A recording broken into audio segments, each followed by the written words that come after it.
Hey there, welcome to this special recording of a Sunday school class. Now, I'm not in my usual Sunday school class. Last week, we had some technical difficulties, and I was not able to record, or I should say, I did not record the class from last week. Now, because last week was the first in this new class that I'll be teaching, the first sort of a new course on shame, I thought I would go back and especially since today's a snow day, and so a lot of the regular scheduled stuff we have for Sunday is not happening. I thought I would go back and re-record some of the content from last week's class, so that if you're following along and if you're watching this class on YouTube, then you'll at least be able to get the content right from the very beginning, especially this introductory stuff. I first I first pitched this class to our education committee, and I said I want to do a class on shame. I had been reading some stuff, some material on shame. Some of it was from more broad culture, some of it was for a Christian perspective on shame, and I was kind of intrigued by this whole idea. And so I just kind of came out and said I want to teach about shame. And right away, I sort of I got this kind of odd reaction, as you might imagine. It was kind of like, well, that sounds really interesting. And then it came out to our council, our church council, that I'd be doing the same thing. And there was kind of this like, huh, okay, yeah, that sounds like a good topic. But it was like, yeah, anyway. So one of the first suggestions was you probably want to come up with a better title than just shame, because that's obviously a pretty heavy hitting idea. But here's why I started. Here's what sort of prompted me.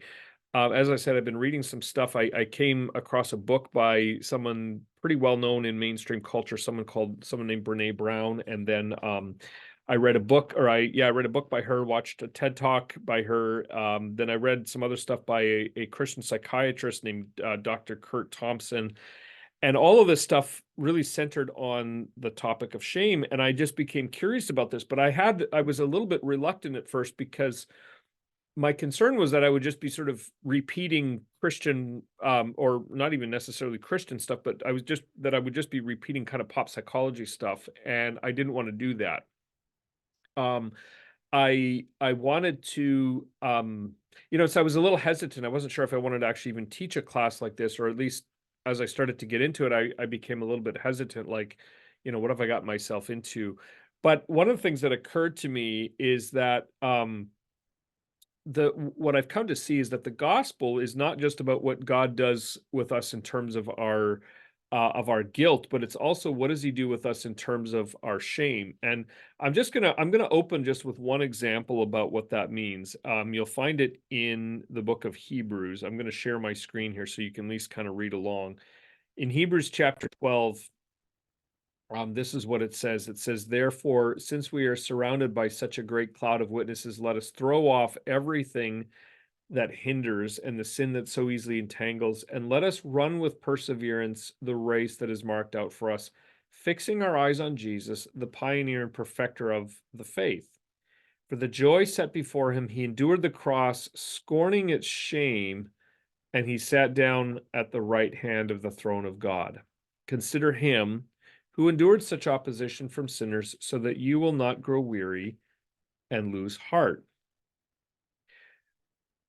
There are numerous places, I think, in the Bible, but this is a pretty clear example of it, that talk about what does God do with our shame? In other words, the gospel is not, if you think about the gospel in terms of guilt, guilt is a little bit like guilt is like appearing in court, and the law says this, the law lays out a standard of how we're expected to conduct ourselves.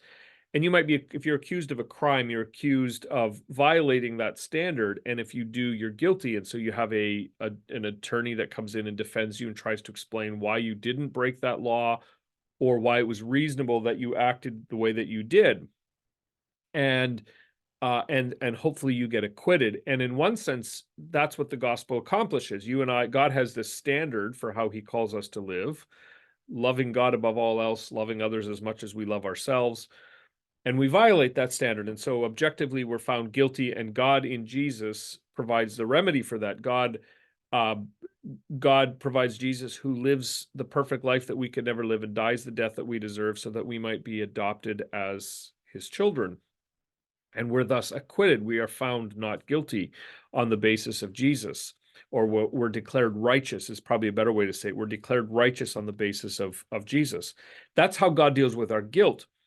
But there's another side of this, which is if guilt is kind of like the courtroom setting, shame is like what happens when you've done things in your life, and maybe you've made some decisions in your life, and even if you feel good about those decisions, you know that when you come home to your grandparents, they're not going to approve of it. And so shame, that gets us closer to shame. Shame is that sense of not knowing, or maybe of knowing that you do not have a person's approval. Shame is the fear of not being good enough.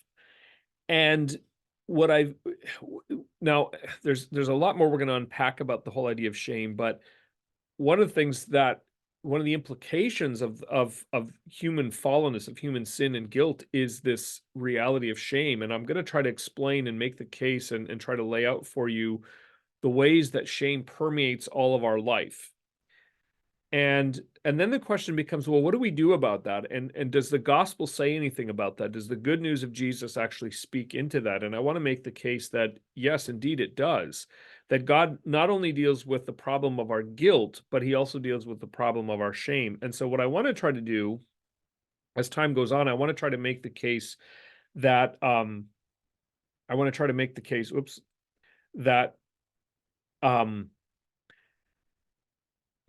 I want to try to make the case that when we appropriate the gospel, when we appropriate the gospel properly, it's transformative. It has the power to change human relationships, and it allows us to be vulnerable. So I said that, I came up with this class and I was going to do it on the topic of shame. And someone said to me, well, you probably want to come up with a better title, which of course was very good advice. Um, I did. I've come up with something better. Let me share my screen again, and I'm going to share a different screen here. If I can find it. Let me.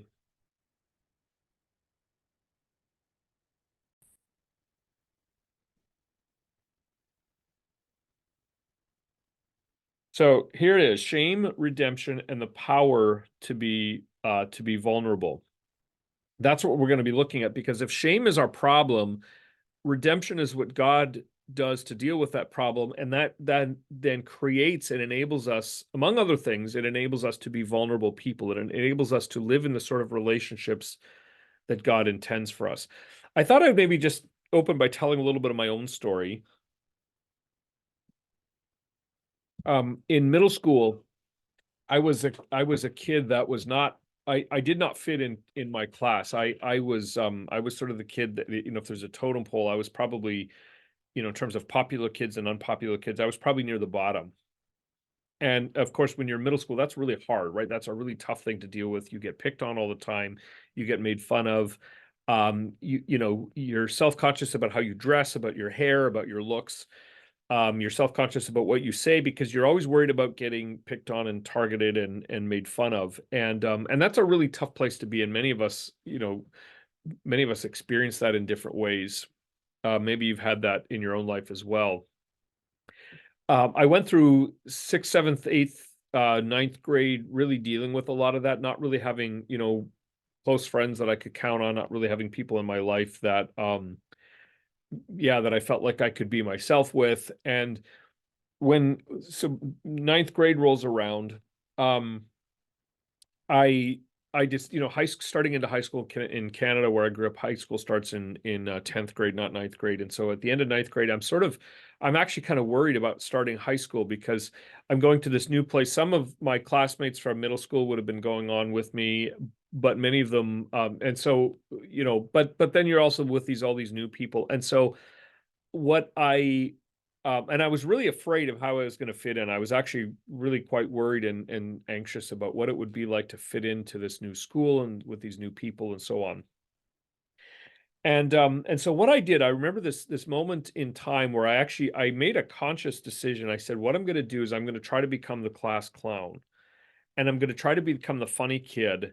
because if I can be the funny kid, then actually that will win the approval of people around me. And so what I was doing is I was creating a persona for myself. I was adopting a sort of a way of being, that hopefully, at least the goal was to allow me to be accepted, because I didn't have that. I didn't have that sense of acceptance. And so I thought if I could be the one that makes people laugh, then I would be accepted. And I tried for that actually in especially in 10th grade. I remember trying really hard to impress people with humor and, being a class clown. I have no idea how funny I was or wasn't, but I was using humor as a way to fit in. I was using humor really, to put it in the terms of what we're talking about. I was using a humor as a way to combat this problem of shame. If shame is a sense of not fitting in and not being good enough, then humor says if you do this, if you behave in this way, you will be accepted, and you will be loved, and you will be welcomed.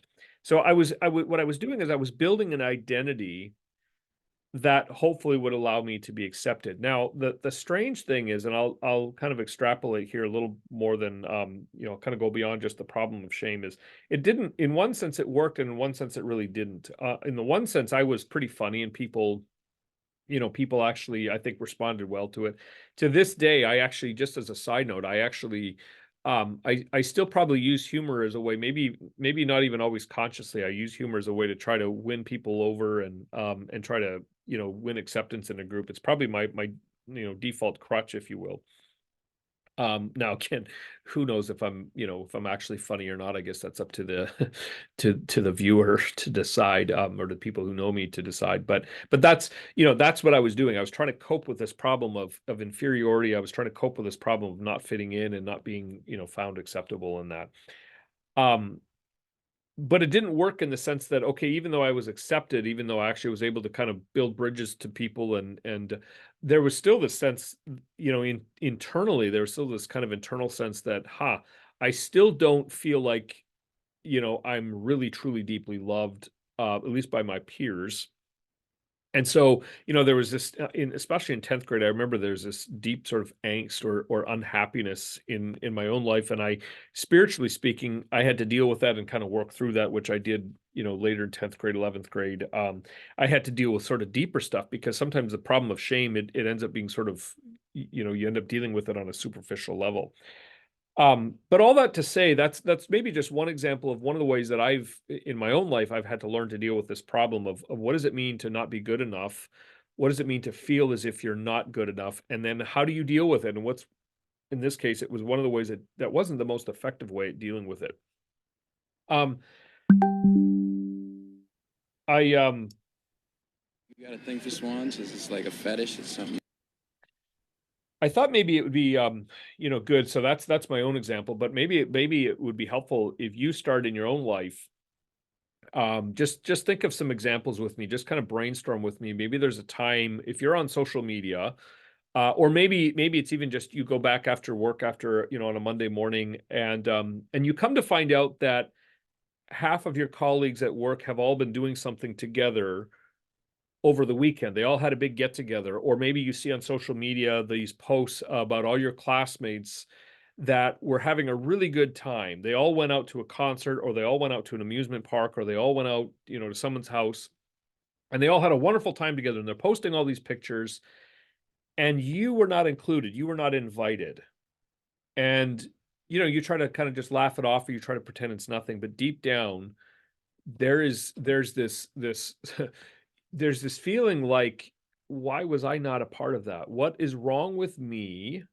And that, I think, is a crucial part. What is wrong with me that I wasn't invited? Right? I mean, it's one thing if, okay, you're invited, but you have plans, so you can't be part of it, or everybody knows that you've got something going on this weekend, so nobody bothered to reach out and include you, and you kind of know, and everybody kind of knows, well, you weren't asked because, you had this big other thing going on. But it's quite another thing when you're not invited and there's no good reason, and you begin to wonder at a pretty deep level, what is wrong with me? Right? You see how quickly you internalize it and you personalize it. Or here's another example. Um, Suppose someone makes a comment about your clothing. Or maybe you get, you go and you try a new hairstyle. You go to the salon or whatever, and you get your hair all done up, or you try new hair. You go to the barber, and get a haircut, or you go out and shopping and you buy a whole new wardrobe for yourself, and you're putting it on and you're wearing it, and someone makes a comment, and it might not even be a malicious or a snide comment, but it might be just like, huh, that's an interesting look, something like that, right? It kind of feels like, and you know what you will do? You will never wear that outfit again, right? Because all of a sudden you've got this, you feel incredibly self-conscious. You feel like there's, everybody's staring at you, everybody's looking at you. You feel completely humiliated. You feel like you're not good enough. Um, or maybe it's your appearance. I remember someone once made a comment about how I was walking. This was quite a long time ago. I think I was back probably in middle or yeah, probably middle school. Anyways, and how I was walking, and they said, "Well, you're always all slouched over." And of course, guess what happens from that moment on? In fact, even still to this day, there are times where that just kind of flashes in my mind, like, "Oh, am I slouched or am I standing up straight?" Um, right. And then what in that moment, what you need to do is you feel self-conscious, you feel like you're broken, you feel like there's something wrong with you, and you need to fix it, you need to cover it up. One more example. Let's say you get called into the boss's office, and it's time for your performance review. Now, sometimes it might even be that you were told like 5 things that you're doing really, really well, and you're given all these good things, but then they say, but there's one thing that we really want you to focus on. There's one thing that we just think you're not really meeting expectations here, and we need to you need to kind of work on this. um and they'll maybe lay out, you're really abrupt when you're dealing with clients, or your ideas are just not very creative, or whatever it might be. um some of us will take that perfectly well. Some of us receive it, we're encouraged by it, and off we go and we kind of work on it. But others, you'll hear this, and all you will be able to think about is the one thing that you're not doing well. And you might, in fact, it might even, for some people, it even comes to the point where you even begin to question your value as a person. Like, you go home and you're like, it's not only that I'm not great with customer service, but I'm like a lousy human being. It's like it sort of soaks into every part of you. That's what we're talking about when we're talking about this whole idea of shame. If you've ever experienced something like that, you know what it's like. You know what it's like to feel shame, because you feel like you're not enough. You're not enough for the group. You're not enough of a person that the group wants you to join them on the weekend. You're not enough of a person that the boss gives you his unqualified stamp of approval. You're not enough um in terms of your appearance, that people look at you and admire you. And it's that it cuts pretty deeply. Um so maybe a few other examples, just well, let me do this. Two cultural phenomenon. I just want to make a few comments, because these are two broader examples um, of how shame has. I think these are two major movements in our culture of the way that shame has sort of influenced and shaped our culture. The first is the purity culture movement, which I think has its roots, I would argue, probably back already in the 1960s and 70s, but where it really took shape was in the early to mid 1990s.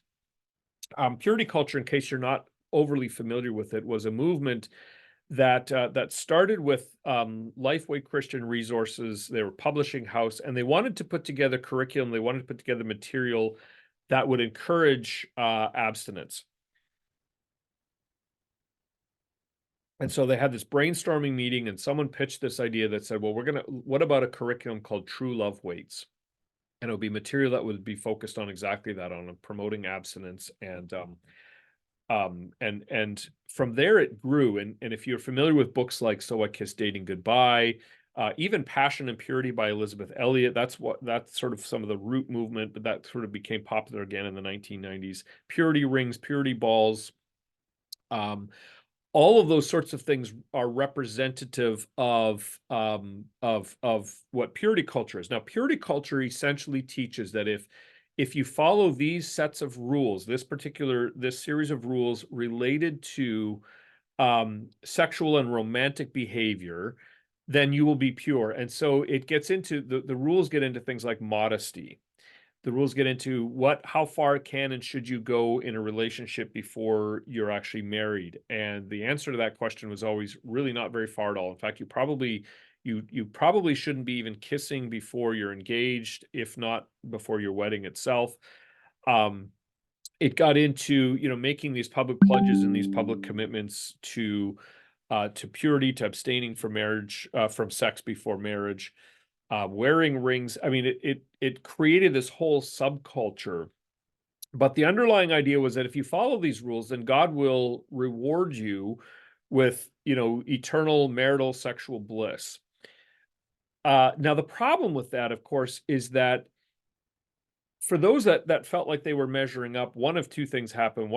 One of them was, they would get married and they would actually find that, it doesn't quite work out like it's all perfection right away. It didn't prepare them for struggles. It didn't prepare them for some of the challenges. And so it kind of left like this sort of sense of, hey, I did my part. Why is God not doing his? But the other problem that comes along with all of this was that people and it tended to focus more on women than on men, and I think there's reasons for that, which I won't get into right now. But what the purity movement tended to say was, if somehow you compromise your sexual values or ideals, if you somehow break one of these rules, if you kiss before marriage, if you hold hands, if you get romantically attracted to someone, um, then you're damaged goods. And they used these really vivid illustrations to drive that point home. They used, chewing gum, and they said, the speaker of these in these some of these purity conferences and things would chew gum and say, well, this gum is used. Who wants a piece of it? And the idea being, if you've had sex before you're married, before marriage, you're like chewing gum. You're disgusting. You're waste. You're to be discarded. And so, people that either went too far with a boyfriend, but even people who were sexually abused, I mean, it suddenly they started feeling like they are damaged goods, they are worthless. And so purity culture really emphasized a person's behavior. Purity culture really drove home this idea that you are what you do, and those who stumbled, those who didn't measure up, those who somehow didn't attain to the standards that were not biblical standards, by the way, many of them, some of them were, but many of them were not biblical standards. If you didn't attain to those, then you were shamed. You were treated like an outsider. You were treated like an outcast. So that's one example of the way that shame was and could be used to really control behavior and to create a sense of who's in and who's out. The second example is something called imposter syndrome. This is something that was first documented in literature in about, I think, 1978. A couple of ladies, two women, did a study on women who had become successful in their fields. They'd become like CEOs, or they'd become executives or whatever else. And what they found as they studied these women is they found that many of them, like a significant percentage, I forget exactly what the number was, but a significant percentage of them had this sense that they were only there by sheer luck, that they were vastly underqualified for their roles. And the only reason they were there is because somehow they had gotten lucky, and they had advanced far beyond what their skills would allow them to. And so they started studying this, and they actually found over time that it did affect women more than it affected men. But actually over time, especially more recently, as they've continued to study this and explore this idea, they've actually found that it affects quite a few men as well. It's this idea of, you are actually lousy at what you're trying to do. You are incapable, you are unqualified, and you've in spite of your success, in spite of your ability, you're not really good at what you're trying to do. You're not really successful. And so that actually came then with a name. It became to be called imposter syndrome. It came to be called something. It became a documented phenomenon. And the idea here is this internal sense that you are not enough, you are incapable. And what happens then when people who buy into this is they actually self-sabotage. They actually you know, if they're facing the possibility of promotion because they believe they're not enough, they will actually, you know, they'll go into an interview, for example, a job interview, and they'll completely bomb it because deep down they believe they're not enough. So that's two examples, but there's a whole bunch of other examples as well. I just want to hit on some of these. Shame can be a reluctance to be creative. Who wants to take the risk of proposing or presenting something new and different? Who wants to take the risk of being, you know, creating something artistic, whether it be music or whether it be art or poetry? If you fear, because when you do that, you're actually sharing a part of yourself, and that's an incredible act of vulnerability. But if shame becomes a very real thing, then you become very reluctant to deal with that risk. You become very reluctant to actually take that risk. Body image issues is huge, especially among women. The sense of what the standard is for beauty in our culture, what women are supposed to look like, and then many people actually feel as if they don't look good enough, they feel unattractive. That can show up in marital relationships. It can show up just in, you know, looking in the mirror in the morning. Fear of showing emotion. This is primarily more towards men.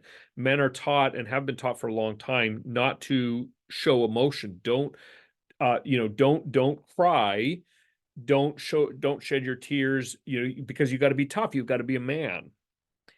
Reluctance to open up about problems or conflict, especially, you know, if you're, you know, you come to church and someone asks you, how's it going? And then, you know, a lot of times we just lie. We say, well, everything's great. We're fine. And it's like the reality is you had a big fight in the car on the way up to church. Going to work when you're sick, because you don't want to show weakness. You don't want to, you know, you're from a culture that values hard work. And if you wake up with the flu, it's like you tough it out. You don't dare call in, because if you do, you have that sense that, you know, you're not as good as everybody else. Hesitancy to show hospitality, to have people into your home, because you're worried. What are they going to think about how your home looks? What are they going to think about the mess? What are they going to think about the food that you cook, and so on and so forth? And so we don't take that risk of actually being vulnerable, because there's this internal voice that tells us that we're not enough. Oops. That's where that's kind of where I'm going to end today. I want to end with this definition. I think this is a working definition, but it's a good place to start. Shame is this universal condition that affects us all. It is one of the fundamental results of sin, and therefore the power of the gospel speaks of this in a way that can be completely life-changing. So I believe that shame is a result of the fall into sin. From a biblical point of view, shame is tied to sin. But it's because it's tied to sin, Jesus deals with it in a way that I think is life-changing. Now, you know, so for the last 10 or 15 years, shame has become a bigger topic in mainstream culture. Brene Brown gave a TED Talk in 2010 on shame. She was a shame researcher, is a shame researcher. So she studied this. She gives this talk about what shame is, 20 minutes. And it blows up. It goes it goes viral like practically overnight. What that says is that this is a big deal. This is something that many people do deal with. I believe that Brene Brown has, you know, like many people, she has a lot to say, but I believe the biblical story, the biblical narrative actually speaks to this all in an even deeper way. And my goal over the rest of the class is to delve into that. How does the Bible speak of what shame is? How does the Bible provide the remedy? How does the gospel provide the remedy? And then when we believe that and live into that, how does it look differently? So join me. That's where we're going to be going over these next few weeks. Videos will be recorded in class. So I encourage you, if you're able, join the class Sunday mornings at 9:30. We're going to include class. It'll also include times of discussion and dialogue. That part will not be recorded, but I want to encourage you to follow along. If you're not able to join in person, follow along here online. Thanks for watching, and hopefully we'll see you again soon.